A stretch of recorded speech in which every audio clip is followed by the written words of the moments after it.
अभी ओम शब्द का नाद होगा 3 बार ओम का उच्चारण किया जाएगा। आप सभी भक्तजन भक्ति भाव से हृदय से बाहर निकालते लंबे स्वर से सभी ओम का पाठ करेंगे। माँ से प्रार्थना करते हुए कि हे माँ, इन स्तोत्रों द्वारा, इन मंत्रों द्वारा जो आपकी स्तुति की गई है, इसे प्रसन्नता पूर्वक स्वीकार करो और पूरे विश्व को वरदान दो, आशीर्वाद दो। सबके कष्ट, सबके दुख, सबके रोग दूर करो, सबकी मनोकामना पूर्ण करो, सबकी अंग संग रक्षा करो, सबका सर्वत्र मंगल करो। ऐसे मंगल कामना करते विश्व कल्याण के लिए 3 बार सभी एक साथ ओम का पाठ करेंगे।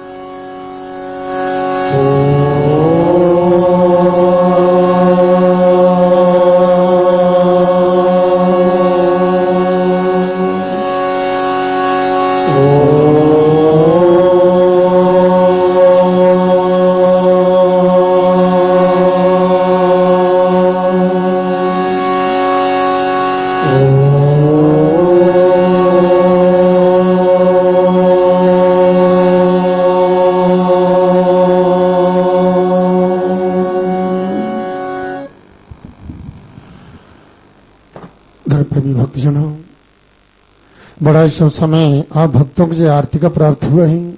इस मां जगजननी मां वैष्णो देवी के दरबार में आकर के आरती इस पवित्र वेला में, इस परम पवित्र स्थली पर बैठ करके मां भगवती आदि शक्ति की आराधना, मां की अर्चना, मां की भक्ति, मां का भजन, मां की स्तुति, मां का दर्शन, मां का आशीर्वाद प्राप्त करने का आप भक्तों का सौभाग्य प्राप्त हुआ है। आज श्रावण शुक्ल पक्ष की एकादशी है जी।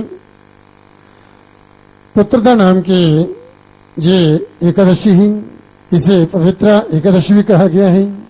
इस प्रकार से ये कुछ ऐसे विशेष दिन होते हैं जिनमें कि भगवान की आराधना, अर्चना, जप, पाठ, स्नान, दान जी अनंत गुना फल देने वाले होते हैं। और फिर इस प्रकार से किसी तीर्थ पे जाकर के, शक्ति पे प्रकार करके ऐसा सौभाग्य प्राप्त हो जाए पुण्य अर्जित करने का, तो उस पुण्य का अक्षय फल होता है। आज एक तो पुत्रदा एकादशी, दूसरा जो सोमवार, श्रावण का सोमवार जो चौथा सोमवार है, तो चांद्रमास के अनुसार जो है आज जो है ये चौथा सोमवार जो है श्रावण मास का जो है यह अंतिम सोमवार जो है, क्योंकि चांद्रमास जो है ये पक्ष के अनुसार जो चलता है। और इस प्रकार से चौथा सोमवार जो है ये श्रावण महीने का, जिसमें श्रावण में जो है विशेष करके भगवान शिव की विशेष आराधना अर्चना जो है, ये शिव शक्ति की आराधना अर्चना कर करके भक्तजन जो है विशेष उनका आशीर्वाद प्राप्त कर करके जो है पुण्य अर्जित करते हैं और परम कल्याण को प्राप्त होते हैं। तो इस प्रकार से यह शिव शक्ति की विशेष आराधना अर्चना की जाती है श्रावण महीने में। श्रावण मास जो है यह भगवान शिव को अत्यंत प्रिय है। और फिर आज एकादशी और दूसरा जो है जिस सोमवार के दिन जो है मां भगवती के चरण में बैठ करके आप भक्तों को मां की आराधना, मां की अर्चना, मां की भक्ति करने का सौभाग्य प्राप्त हुए हैं। वास्तव में आप परम सौभाग्यशाली हैं और इस मां की जगजननी की आप विशेष कृपा है, जिसने ऐसे पवित्र समय में, ऐसे पवित्र तिथि में अपने दरबार में बुला करके अपने चरण में बिठाया है। और इस प्रकार से जो माँ की भक्ति करने का भक्तों का सौभाग्य प्राप्त हुआ है। माँ भगवती इस दिव्य के अंदर 3 दिव्य पिंडी के विराजमान है, माता महाकाली, माँ लक्ष्मी वैष्णवी और माता माँ सरस्वती। जहाँ पर जो भगवती 3 शक्ति के विराजमान है, वही सामने भगवान शिव विराजमान है। आप शंभु स्वयं भू माँ भगवती जो स्वयं भू है, जो स्वयं जो प्रकट हुई हैं, जो मूल जड़ से एक ही पिंडी है, ऊपर आकर के इसके 3 स्वरूप हुए हैं। तो ये स्वयं हुए स्वयं प्रकट हुई हैं, तो जब भगवती आद्य शक्ति मूल जड़ से जो एक ही शक्ति है और ऊपर आकर 3 शक्ति रूप में परिणत हुई है। वास्तव में आद्य शक्ति जो है एक ही और जन्म ही नित्य स्वरूप है और संपूर्ण जगत जो है इन्हीं का रूप है। और जी जब सृष्टि का प्रादुर्भाव होता है उस समय यही भगवती आदि शक्ति जो है ये 3 शक्ति रूप में परिणत होती है, महाकाली, महालक्ष्मी और महासरस्वती। और यहाँ पर यह देखिए कि माँ के 3 ही रूप हैं। और दुर्गा सरस्वती के द्वारा जब साधक जन माँ की साधना करते हैं तो इसमें भी 3 ही चरित्र हैं। प्रथम, मध्यम और उत्तर जो है, प्रथम चैत्र में जो है भगवती महाकाली का ध्यान किया। सबसे पहले महाकाली का ध्यान किया गया है। और जहां पर जब मां के दर्शन के लिए जाते हैं तो पंडित जी भी सबसे पहले महाकाली के ही दर्शन कराते हैं, जो शत्रु का नाश करने वाली है, जो रोगों का नाश करने वाली, आरोग्यता को देने वाली, शत्रु विजय प्राप्त करवाने वाली, शक्ति को देने वाली जो है भगवती महाकाली की उपासना जो भक्तजन करते हैं, माँ का आशीर्वाद जो है पहले महाकाली का आशीर्वाद प्राप्त करते हैं। फिर जो है जी धन लक्ष्मी का अधिष्ठात्री देवी महालक्ष्मी, तो दूसरे चैत्र में जो है महालक्ष्मी का ही ध्यान आता है। फिर जो है तीसरे चैत्र जो है जब भगवती महासरस्वती का उसमें ध्यान किया गया है, तो जी क्रिया शक्ति, धन शक्ति और ज्ञान शक्ति, इन तीनों शक्ति को देने वाली यही भगवती है। यही एक ऐसा स्थान है जहाँ पर इन तीनों शक्ति की प्राप्ति होती है। जब साधक जो है इन तीनों शक्ति से संपन्न होता है तो उसके जीवन में किसी प्रकार की न्यूनता की कमी नहीं रहती। और फिर भगवान जो है वहीं जहाँ पर जो भगवती पिंडी को विराजमान है तो सामने भगवान शिव है।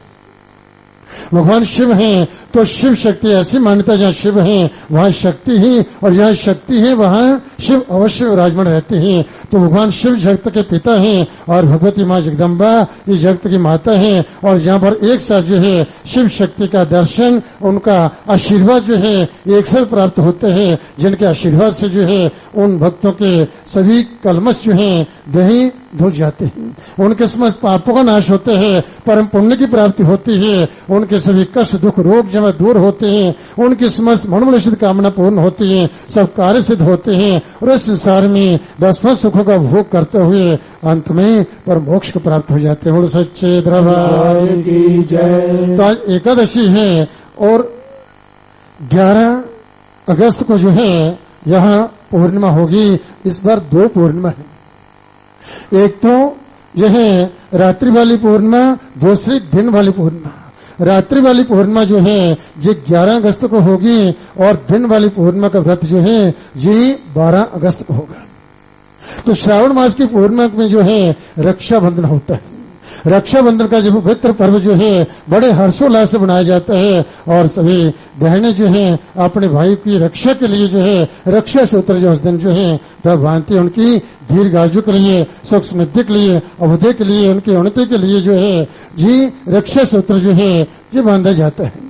इस बार इसमें एक जो संशय बना हुआ है कि 11 अगस्त को जो है यहाँ पूर्णिमा जो है ये 11:39 पर जो है जी प्रारंभ हो रही है। सूर्योदय के बाद जो ही 11:39 पर जो है यहाँ पूर्णिमा प्रारंभ हो रही है 11 अगस्त को जो है, और 11:39 पर ही भद्रा जो है जी प्रारंभ हो रही है, जिसके कारण जो है जब भद्रा दोष बतलाया गया है कि रक्षाबंधन यदि भद्रा हो तो उसका विचार करना चाहिए, भद्रा के बाद ही रक्षाबंधन करें। तो जी भद्रा जो है जी रात्रि को जो है 8:53 तक रहेंगी, उसके उपरांत जो भद्रा जो समाप्त होंगी रात्रि को 8:53 पर जो है जब भद्रा समाप्त होगी, और जो पूर्णिमा जो है जो दूसरे दिन भी जो है 7:06 तक रहेगी। तो उसमें जो है जहाँ तो आप 11 अगस्त को जो रक्षाबंधन करते हैं तो भद्रा के बाद जो है रात्रि 9 बजे जो है आप उस समय भद्रा रहित जो है आप रक्षाबंधन करें पूर्णिमा में। दूसरा जो है जो 12 अगस्त को जो है प्रातःकाल जो है ये 7:06 तक जो है पूर्णिमा रहेगी। तो सूर्योदय व्यापनी जो है ये 12 अगस्त को जो है ये पूर्णिमा जो है पूर्णिमा तिथि रहेगी। उसमें भी शास्त्र बतलाया गया है याम तिथि समण प्राप्त है उद्यम जाति भास्कर, जिस तिथि में जो है सूर्योदय जो है हो, जिस तिथि में सूर्योदय हो जाति जिच्छा तिथि सकला गया दान ध्यान कर्म सो, वो तिथि जो है वह सब कर्मों जो है कर्मों में सफल मानी जाती है। इसलिए जो है आप 12 अगस्त को जो है प्रातःकाल जो है सूर्योदय व्यापनी तिथि में जो है 7 बजे से पूर्व 7 बजे तक जो है आप रक्षाबंधन कर सकते हैं। प्रातःकाल ब्रह्म मुहूर्त में जब उठ करके जो है आप स्नान करें, और इस प्रकार से 12 अगस्त को भी आप जो है रक्षाबंधन जो है भद्रा कर सकते हैं, यदि जो रात्रि को रक्षाबंधन नहीं करता है। तो इसलिए फिर जो है ये सूर्योदय व्यापनी तिथि प्रातः जो होती है वही सारा दिन जो है उसी तिथि का जो है वह प्रभाव माना गया है। सा तिथि सकल गया दाना ध्यान कर्म सब जो है कर्मों में जो है वह तिथि सफल मानी गई है जो सूर्योदय व्यापनी तिथि होती है। तो इसलिए जो है 12 अगस्त को 7:06 तक पूर्णिमा रहेगी और दिन वाला व्रत जो है जी 12 अगस्त को होगा।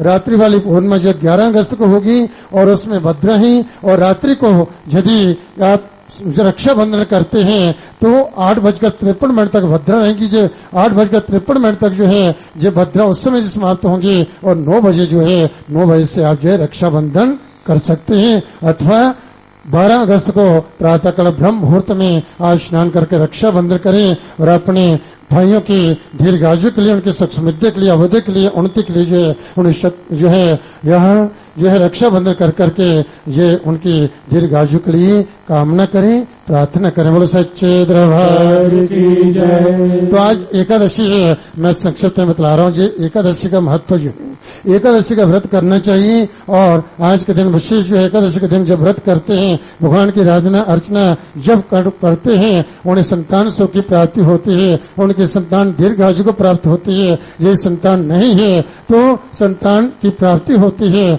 इसलिए जी आज पुत्रदा नाम की एकादशी जो है जी सब जो है सुखों को देने वाली और पापों का नाश करने वाली है। इस धर्म में यहाँ राजा जो है युधिष्ठिर ने ये प्रश्न भगवान श्री कृष्ण को किया था कि श्रावण शुक्ल पक्ष की किस नाम की एकादशी होती है और उसका व्रत करने से जो है क्या पुण्य की प्राप्ति होती है, क्या लाभ होता है। भगवान जो समय समय पर जो है ये पांडवों का मार्गदर्शन करते रहे और धर्म के मार्ग पर चलते हुए पांडवों ने जो है ये विजय प्राप्त की थी। क्योंकि जहाँ पर धर्म होता है वहां पर भगवान हमेशा वहां पर विराजमान रहते हैं। जहाँ धर्म होता वहीं जो है सुख और शांति होती है, जहाँ धर्म होता है वहीं पर विजय होती है। तो यहाँ भगवान श्री कृष्ण कहते हैं द्वापर के प्रारंभ में माजिद नाम के एक राजा थे जो पृथ्वी पर जो है राज्य किया करते थे। उनका राज्य जो है क्षत्र राज्य था और इस प्रकार से वह प्रजा का अपने पुत्रों की भांति जो है उनका पालन करते थे। उनके राज्य काल में प्रजा जो पूर्ण सुखी थी, किसी को किसी पूरा कष्ट कोई दुख कोई परेशानी नहीं थी और सभी जो है सुखों से जो है संपन्न थे। परंतु राजा जो था वह बड़ा दुखी था।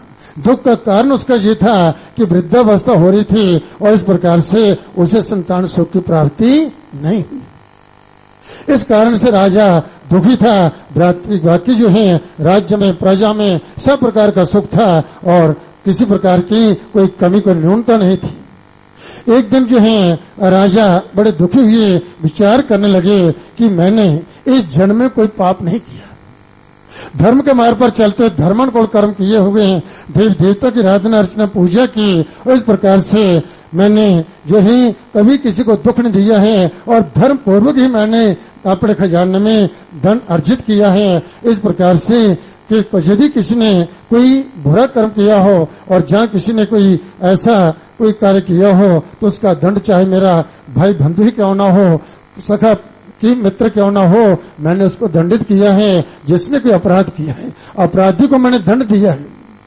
और इस प्रकार से प्रजा को जो है सुख देने के लिए हमेशा मैं प्रयत्नशील रहा और कभी किसी को परेशानी होने नहीं दी, फिर भी मुझे संतान सुख की प्राप्ति क्यों नहीं हुई।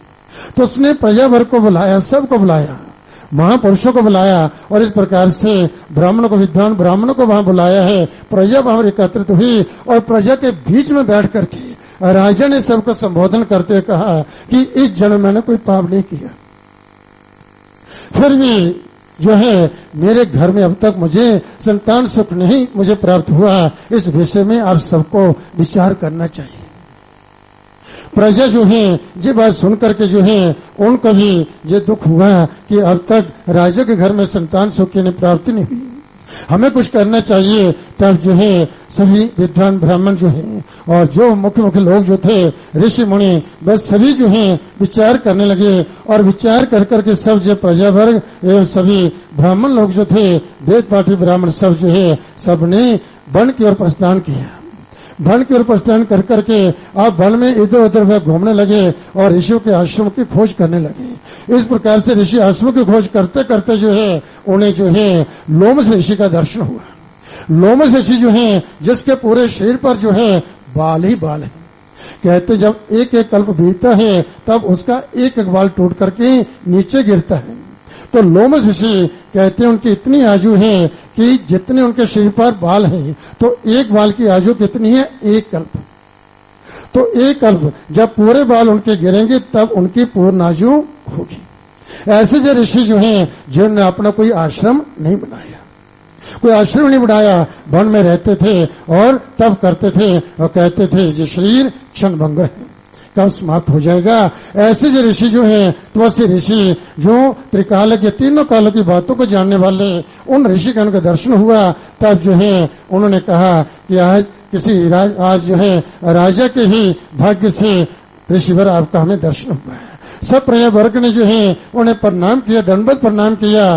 तब जो है ऋषि ने कहा कि आने का आगमन का जो है कारण बतलाओ, किस कारण से आप आए हैं। तो तब जो है प्रजा ने कहा कि हम जो है राजा के दुख से दुखी हैं, हमें किसी प्रकार की कमी नहीं, सब प्रकार के सुख हैं, परंतु राजा के दुख से हम दुखी हैं।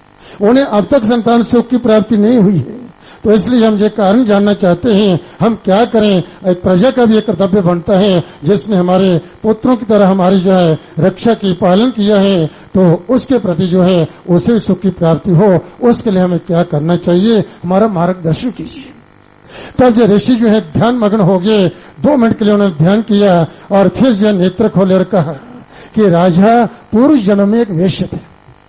वे गांव गांव में जाकर के जो है वे जो है व्यापार किया करते थे। एक बार जेठ का महीना था, शुक्ल पक्ष 10वें का दिन जो है वही व्यापार जो है कर करके जो है वापस लौट रहे थे। रास्ते में कड़ी धूप में जो है वे उन्हें बड़ी प्यास लगी। तब उन्होंने बावली देखी, जल आश्रय जो है वहां पर जाकर के जल पीने की जब उन्होंने इच्छा की, तो जल पीने के लिए वहां पर जब गए तो वहां उसी समय एक गौ माता जो थी वह भी बहुत प्यासी थी, अपने बछड़े के साथ जो है वहां पर आई और जल पीने लगी। तब जो है इस वेश्या ने जो है उस गौ को वहां से, पानी पीती हुई गौ को वहां से भगा दिया।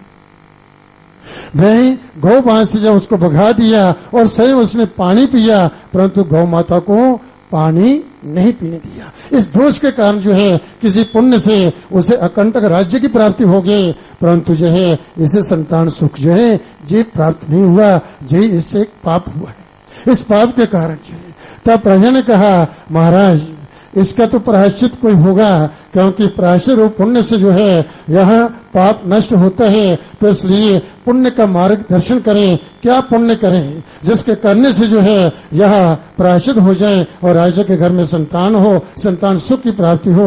तब ऋषि ने कहा कि श्रावण शुक्ल पक्ष की जो पुत्रदा नाम की एकादशी जो है, पवित्र नाम की एकादशी जो समस्त पापों को नाश करने वाली है, आप सभी उस दिन जो मिलकर के सभी जो है श्रद्धायुक्त होकर के इसका व्रत करें, भगवान की आराधना करें, कीर्तन करें, जागरण करें रात्रि को जो है, और फिर उसका वह पवित्र पुण्य जो है वह राजा को समर्पित करें, तो राजा अवश्य जो है संतान सुख से संपन्न होगा। तब प्रजा ने वैसा ही किया, व्रत किया, सत्संग किया और इस प्रकार से रात्रि को जागरण किया। उस पुण्य को प्रजा ने जो है राजा को दिया और उस पुण्य के प्रभाव से राजा की रानी जो थी वह गर्भवती हुई और उनके घर में संतान सुख की उन्हें प्राप्त हुई। बोलो सच्चे दरबार की जय। इसलिए ऐसी पवित्र तिथि में जो है ऐसे पवित्र स्थान पर बैठ करके जो आपको पुण्य अर्जित करने का सौभाग्य प्राप्त हुआ है, तो वास्तव में आप परम सौभाग्यशाली हैं। इस माँ जगजन की कृपा से जी सौभाग्य आपको प्राप्त हुआ है